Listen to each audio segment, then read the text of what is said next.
के लिए काफी इंपॉर्टेंट रहने वाले हैं। अगर अभी तक आपने कुछ भी नहीं पढ़ा, मेरे कहने पर इस वीडियो को शुरू से लेकर एंड तक देख लेना। एग्जाम में सारे क्वेश्चन आपको इसी वीडियो से देखने को मिलने वाले हैं। बस इस वीडियो को आपको एंड तक देखना है। आपकी जो फिजिकल की तैयारी है ना, एक नंबर की हो जाएगी। आगे बात करूं, अगर आपको उसकी पीडीएफ चाहिए टेलीग्राम पर मिल जाएगी, जिसका नाम है क्लास 12 ईएसपी न्यू ग्रुप, तो आप ज्वाइन कर सकते हो। कुछ पर्सनल क्वेरी हो तो इंस्टाग्राम पर पूछ सकते हैं, यूजर नेम आपके सामने है। ये आपका सिलेबस है, 10 चैप्टर आपके सिलेबस में, आपको पता है 10 के 10 चैप्टर से जो भी इंपॉर्टेंट क्वेश्चन निकलते हैं, जो बार बार आ रहे हैं, वो इस वीडियो में आपको करा दिए जाएंगे। बस आपको देखनी एंड तक है। फर्स्ट चैप्टर की बात करें, पहले क्वेश्चन की बात करें तो पहला क्वेश्चन क्या है आपका, टूर्नामेंट या प्रतियोगिता के पहले विभिन्न समितियों के कार्य का वर्णन कीजिए। आपको पता है कि टूर्नामेंट से पहले, टूर्नामेंट के दौरान और टूर्नामेंट के बाद बहुत सारी समितियां काम कर रही होती है। समितियां नहीं बदलती, बस उनके हल्के फुल्के काम बदलते हैं। तो कई बार क्वेश्चन जो आया ना आपके एग्जाम में वो आया भाई टूर्नामेंट से पहले की जो समिति है उनका काम क्या होता है। अक्सर ये क्वेश्चन आपको देखने को मिला, ना कि दौरान का और ना ही बाद का। फिर भी अगर आप ये समझ जाते हो ना कि भाई टूर्नामेंट से पहले इनके क्या काम होते हैं, तो आप दौरान के भी लिख दोगे और उसके बाद के भी लिख दोगे, ठीक है।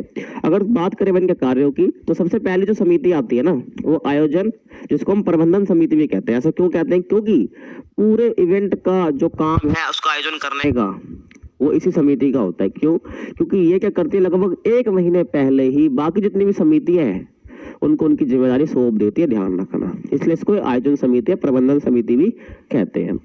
दूसरी समिति की बात करूं, प्रचार समिति। नाम से पता चल रहा है, जो कि पब्लिसिटी यानी प्रचार करने का काम करे कि भाई जो प्रतियोगिता है उसकी डेट क्या है, कहां पर होने वाली है ना। तो इवेंट से रिलेटेड या टूर्नामेंट से रिलेटेड जो भी इंफॉर्मेशन है उसको लोगों तक फैलाने का काम कौन करती है? प्रचार समिति ही करती है, ध्यान रखना। आगे बात करें क्रय समिति की, तो प्रतियोगिता में यूज होने वाली जितनी भी वस्तुएं हैं, उपकरण है ना, जो यूज करने वाले हैं खिलाड़ी, तो उसको पहले से ही खरीद लेना चाहिए और उनको चेक भी कर लेती है कि भाई वो ठीक है या नहीं है। तो वो किसका काम है? क्रय समिति का है। ऐसे खेल मैदान और उपकरण समिति, तो भाई जो ये समिति है ना, प्रतियोगिता से पहले ही मैदान को तैयार करती है, ठीक है। अब जैसे टूर्नामेंट होता है ना, तो टूर्नामेंट से 2 दिन पहले ही ये मैदान को तैयार कर लेना चाहिए, करना होता है। ये जिम्मेदारी किसकी होती है? समिति की होती है, आपको पता होना चाहिए। आगे बात करूं, सजावट तथा समारोह समिति, तो भाई जहां पर भी ये टूर्नामेंट होना है या कंपटीशन होना है, उसकी सजावट की जितनी भी जिम्मेदारी है वो इसी ही समिति की है, ठीक है। मतलब कि कहां पर कितनी सजावट करनी है, ये नहीं कि एक जगह पे सारी सजावट झोंक दी। जहां पर जितनी नीड है उसके हिसाब से सजावट करनी है। जैसे कि मैदान में, स्टेडियम में, मंच पर सजावट की आवश्यकता होती है, तो यह समिति करती है। आगे बात करें भोजन तथा आवास समिति, तो ये समिति बेसिकली चेक करती है कि भाई प्रतियोगिता से पहले, है ना, चेक कर लेती है कि कितने खिलाड़ी हैं, है ना, कितने ऑफिशियल्स आने वाले हैं, कहाँ पर वो रहेंगे, क्या खाएंगे, कितने लड़के हैं, कितनी लड़कियां हैं, क्योंकि उनके हिसाब से क्या अरेंजमेंट करना पड़ता है। सारा काम किसका होता है? भोजन तथा आवास समिति का होता है। आगे बात करें प्राथमिक चिकित्सा समिति, तो प्रतियोगिता के समय भाई चोट भी लगती है, आपको पता है, तो फर्स्ट एड की व्यवस्था करना। क्या फर्स्ट एड मतलब कि प्राथमिक चिकित्सा की व्यवस्था करने का काम भी इस समिति का ही होता है। तो मतलब भाई चोट लगने पर जो भाई प्राथमिक चिकित्सा में जो भी सामान चाहिए होता है ना, तो उसको पहले से अरेंज कौन करती है? ये समिति ही करती है, ध्यान रखना। आगे चले, नेक्स्ट क्वेश्चन जो कि बहुत इंपॉर्टेंट है, डबल स्टार लगा लो इस पे। तो भाई इंट्राम्यूरल और एक्स्ट्रा म्यूरल का अर्थ आपको बताना है, इसके उद्देश्य और महत्व आपको बताना है, ठीक है। और तो इंट्राम्यूरल की बात करूं तो नाम से पता चल रहा है इंट्राम्यूरल, हाँ भाई, यानी कि जो ऐसा खेल, ये ऐसा टूर्नामेंट, ऐसा कंपटीशन जो 4 दीवारी के अंदर खेला जा रहा है। तो 4 दीवारी किसकी भाई? ये 4 दीवारी हो सकती है एक स्कूल की, ठीक है, एक कॉलेज की और एक यूनिवर्सिटी की, ठीक है, यूनिवर्सिटी के भाई, ये कोई इंस्टीट्यूट है, ठीक है, या कोई इंस्टीट्यूट है, कोई सा भी हो सकता है। तो इनकी 4 दीवारी के अंदर ही जो है ये खेल खेले जाते हैं, और जो पार्टिसिपेंट होंगे ना, वो ये जो खिलाड़ी जिसको हम कह सकते हैं, वो इन्हीं के होंगे, उसी स्कूल के होंगे, उसी कॉलेज के, उसी इंस्टीट्यूट के या उसी यूनिवर्सिटी के होने वाले। कोई दूसरा कॉलेज या दूसरे स्कूल का बच्चा जो है खिलाड़ी, वो इसमें पार्टिसिपेट नहीं कर सकता है। ये इंट्राम्यूरल गेम होते हैं, ध्यान रखना। आगे बात करें इसके उद्देश्य की, तो विद्यार्थियों को कोई खेल कूद के अवसर प्रदान करना, उनका सर्वांगीण विकास करना, मतलब कि ओवरऑल डेवलपमेंट करना। तो ये इसका इसलिए इंट्राम्यूरल जो है भाई गेम कराए जाते हैं। खिलाड़ियों में खेल भावना का विकास करना, बच्चों में लीडरशिप क्वालिटी डेवलप करना, उनके अंदर टीम वर्क हो गया, सहयोग की भावना यानी कोऑपरेशन की भावना विकसित करने का काम जो है बेसिकली इंट्राम्यूरल के थ्रू करा जाता है। यही क्या इसके पर्पस है।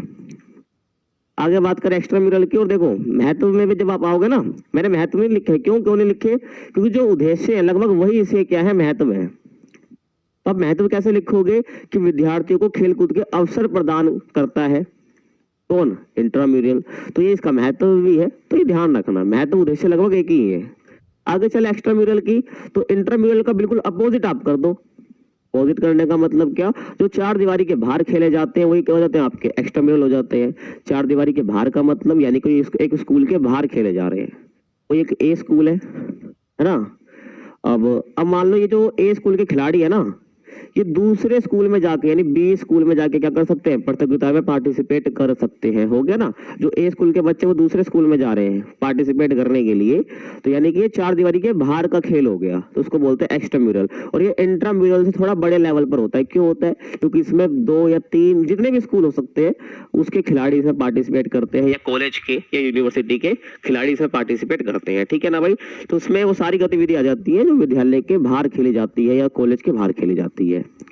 और इसमें जो है भाई 2 या 2 से ज्यादा है ना विद्यालय संस्था है कोई, उसके खिलाड़ी आपस में टूर्नामेंट, उनके बीच में टूर्नामेंट आयोजित किए जाते हैं, ये ध्यान रखना।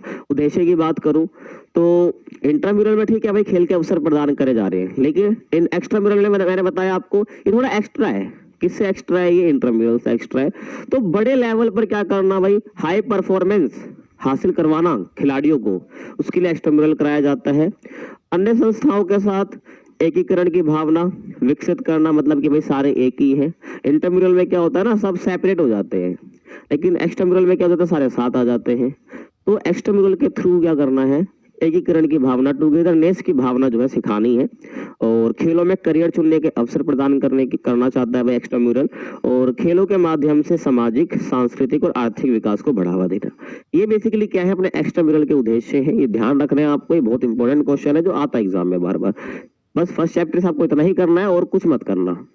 सेकंड चैप्टर की बात करूं, आसन संबंधी विकृतियां आपको बतानी है, तो सपाट पैर जिसको हम फ्लैट फिट भी बोलते हैं, घुटनों का टकराना जिसको हम नौकनीस, धनुषाकार टांगे, बोल एक्स, झुके हुए कंधे, आगे की ओर कुबड़, स्कोलियोसिस और पीछे की ओर कुबड़, ये क्या है, सारी आसन संबंधी विकृतियां हैं जो आपको पता होनी चाहिए, और ये सारी आपके सामने दिख भी रही है, ठीक है, ये ध्यान रखना है। तो इन्हीं के बारे में हम बात करने वाले हैं, क्योंकि इनमें से कोई ना कोई आपके एग्जाम में आ जाती है। अगर मैं बताऊं सबसे ज्यादा कौन सी रिपीट होती है, तो आपके भाई सपाट पैर हो गया आपका, ठीक है, घुटने टकराना हो गया, स्कोलियोसिस, ये कुछ ऐसे हैं। और जैसे कि आप ये भी लिख सकते हो धनुषाकार टांगे, ये 3 जो मैंने आपको बताया ना, ये बहुत बार रिपीट हुए हैं।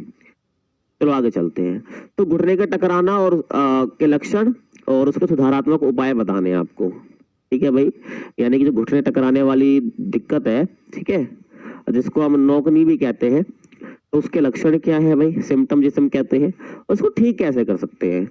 तो अगर हम लक्षण की बात करें सबसे पहले, तो लक्षण में आप क्या लिख सकते हो, लक्षण में आप लिख सकते हो कि भाई खड़े जब होते हैं ना हम, तो दोनों घुटने आपस में टकराते हैं, या फिर हम और दौड़ते भी हैं, चलते हैं, तो घुटने आपस में वहां भी टकराते हैं भाई, ये लक्षण हो जाएंगे। ठीक कैसे कर सकते हैं, घुड़सवारी कीजिए भाई। क्यों, घुड़सवारी करने से क्या फायदा होगा, जब आप घोड़े पर बैठोगे तो आपका एक पैर इस साइड रहेगा, एक पैर आपका इस साइड रहेगा, तो बन गया ना बीच में गैप। आपको गैप भी तो बनाना है, क्योंकि आपके बीच में गैप भी तो खत्म हो गया दोनों पैरों के बीच में, जब घुटने टकरा रहे हैं आपके, तो वो गैप बढ़ाना है। तो गैप कैसे बढ़ाओगे, घुड़सवारी करके, साइकिल चला के, पद्मासन करके, गोमुख आसन करके, और दोनों पैरों के बीच में क्या रखना है आपको, तकिया रखना है। तकिया रख के सो जाओ आप, जब भी सो रहे हो बीच में घुटनों के बीच में तकिया रखो और सो जाओ। तो इससे क्या रहेगा, आपके घुटनों के बीच में गैप बनने की कोशिश होगी। तो ज्यादा समय तक जब आप ऐसा करते रहोगे तो क्या होगा भाई, इससे आपकी जो नौकनी वाली यानी घुटनों के टकराने वाली प्रॉब्लम है ये खत्म हो जाएगी। आगे चले, धनुषाकार टांगे के लक्षण बताने और इसको ठीक कैसे कर सकते हैं आपको बताना है। तो धनुषाकार टांगे में देखो जैसे होता क्या है, घुटने टकराने वाले में घुटने टकरा रहे हैं, लेकिन धनुषाकार टांगों में क्या है, यहाँ पर गैप बहुत बढ़ जा रहा है घुटनों के बीच में, और धनुषाकार जैसी आकृति बन रही है, ठीक है। तो धनुषाकार टांगे के लक्षण और सुधारात्मक उपाय आपको बताने हैं। तो एक आसन संबंधी विकृति है, मतलब कि भाई पोस्चरल डिफॉर्मिटी है ये, अगर इंग्लिश में बताना चाहूँ तो। इसमें क्या होता है, जो टांगे है ना बाहर की ओर मुड़ी होती है, और इसमें चलने और दौड़ने में समस्या आती है। मैंने बताया भाई धनुषाकार टांगे में क्यों कह रहा हूँ, क्योंकि पैरों के बीच में गैप बन जा रहा है, और जो आपका घुटना थोड़ा सा बाहर की तरफ मुड़ा हुआ दिखता है, थोड़ा सा मतलब यूं दिखता है, और टांगे यूं होनी चाहिए, थोड़ी यूं दिखती है बाहर की तरफ, ठीक है। अगर पीछे इमेज हो तो देखते हैं, ठीक है। देखो जो ये है ना, देखो ये आपका है, यहाँ पे कितना गैप बन गया, ये आपकी क्या है भाई, ये धनुषाकार टांगे हैं। लक्षण की बात करूं तो टांगों की जो आकृति है वो धनुष के आकार की जैसी हो जाती है, बिल्कुल, है ना। और दोनों घुटनों के बीच की दूरी बहुत बढ़ जाती है। ठीक कैसे कर सकते हैं, विटामिन डी युक्त भोजन लो, रेत पर दौड़ो और अभ्यास करो, ठीक है। बार बार इन्हीं चीजों का, रेत पर दौड़ने का अभ्यास बार बार करो। और अब होता क्या है ना, देखो अब ये जो आपको दिक्कत है, ये वाली धनुषाकार टांगों वाली दिक्कत है, ये बेसिकली बोन डिफॉर्मिटीज भी आप कह सकते हैं, क्योंकि हड्डियों, यहाँ पर हड्डियां कमजोर हो जाती हैं, तभी वाली दिक्कत आ रही है। तो विटामिन डी युक्त खाना अगर आप लोगे ना तो आप ठीक हो जाओगे, ठीक है, क्योंकि कैल्शियम अगर आपको जो है मिलेगा, जिससे आपकी जो हड्डी है वो मजबूत होगी और आपको धीरे धीरे जो प्रॉब्लम है ये खत्म हो जाएगी। झुके हुए कंधे की बात करूं